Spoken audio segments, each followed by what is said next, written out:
ডিম চ্যালেঞ্জ করতে নিয়েছিলাম, রোজ দুটো করে নাকি ডিমের ভিডিও দেবো আমি। কিন্তু কিছুদিন ডিমের ভিডিও দেওয়ার পর রোজ দুটো করে ডিম খেতে খেতে আমার অবস্থা একদম খারাপ হয়ে গেছিলো এত গরমে।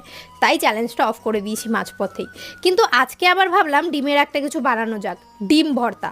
তার জন্য সবার প্রথমে আমি ডিমগুলোকে সেদ্ধ করে নিয়েছি, তারপরে একটা কড়াইতে লবণ দিয়ে দুটো শুকনো লঙ্কা, রসুন আর পেঁয়াজটাকে ভেজে নিয়েছি। এরপর ডিমের খোসা ছাড়িয়ে ডিমগুলোকে সবার সাথে খুব ভালো করে আমি মেখে নিয়েছি।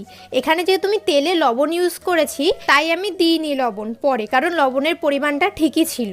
আর তেলও দিইনি কারণ ভাজার সময় আমি সব কটাতেই তেল ইউজ করেছি আর অনেকটা পরিমাণে ইউজ করেছি, এর জন্য পরে আর দিতে হয়নি।